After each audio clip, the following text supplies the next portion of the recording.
एक शांत नदी के किनारे सूरज उगने की बेला। सुबह की कोमल रोशनी पानी को चूमती है, उसे सोने और चांदी के झिलमिलाते कैनवास में बदल देती है।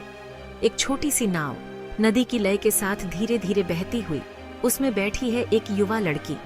उसके नाजुक हाथ वायलिन पर नाच रहे हैं। वह जो धुन बजा रही है वह मंत्रमुग्ध कर देने वाली है।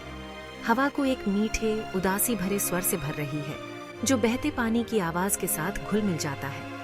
बाईं ओर बुलंद पहाड़ियां उठती हैं, उनकी चोटियां बर्फ की एक साफ चादर से ढकी हैं, सुबह की रोशनी में चमकती हुई।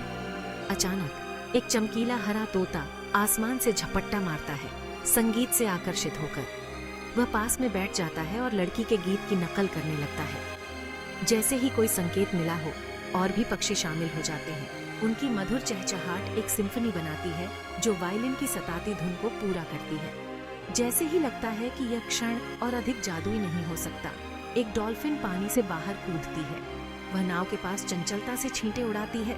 उसकी खुशी लगभग स्पष्ट है, क्योंकि वह संगीत की ताल पर नाचती है। लड़की मुस्कुराती है और डॉल्फिन उसकी खुशी को महसूस करते हुए वापस नदी में गोता लगाती है। लहरें छोड़ती हैं जो धूप में झिलमिलाती हैं। फिर नदी के उस पार से एक और नाव आती है। उसमें एक युवा लड़का चप्पू चला रहा है। उसकी निगाहें लड़की पर टिकी हैं। वह उस तक पहुंचता है और जैसे ही उनकी नावें छूती हैं, वे एक दूसरे की ओर बढ़ते हैं, एक गर्मजोशी से आलिंगन करते हैं। दुनिया थम सी जाती है।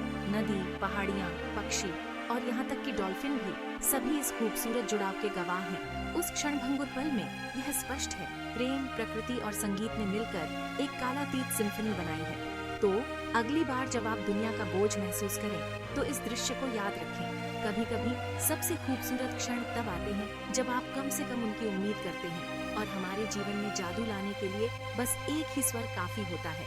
अगली बार तक अपना दिल खुला रखें और अपनी आत्मा को अप्रत्याशित को अपनाने के लिए तैयार रखें। देखने के लिए शुक्रिया।